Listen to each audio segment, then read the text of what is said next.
సార్వత్రిక ఎన్నికల్లో ఓటు వేసేందుకు దూర ప్రాంతాల్లో ఉన్న ప్రజలు జిల్లాకు తరలి రానున్నారు.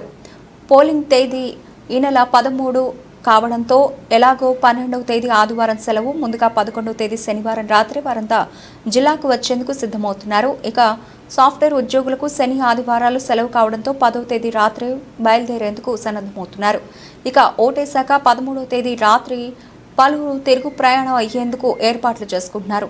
కాగా ఇప్పటికే హైదరాబాద్, బెంగళూరు తదితర ప్రాంతాల నుంచి నంద్యాల జిల్లాకు వచ్చే రైళ్లలో రిజర్వేషన్లు ఫుల్ కావడంతో ప్రజలు బస్సుల వైపు చూస్తున్నారు. ఈ క్రమంలో ఈ నెల 9, 10, 11, 12 తేదీల్లో హైదరాబాద్ నుంచి జిల్లాకు వచ్చేందుకు రోజుకు 5 చొప్పున ప్రత్యేక బస్సులను ఆర్టీసీ అధికారులు ఏర్పాటు చేశారు.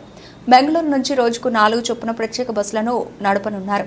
ప్రత్యేక బస్సులో రిజర్వేషన్ పూర్తిన వెంటనే అవసరాన్ని బట్టి ఎన్ని బస్సులు కావాలన్నా ఏర్పాటు చేస్తామని అధికారులు పేర్కొన్నారు. ప్రత్యేక బస్సులో సాధారణ ఛార్జీలనే వసూలు చేస్తున్నామన్నారు.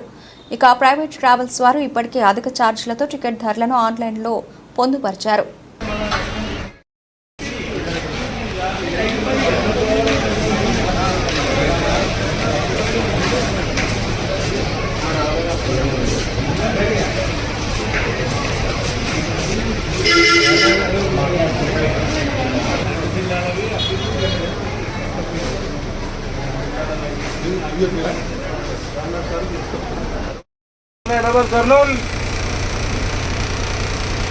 Kurnool, Kurnool, Kurnool,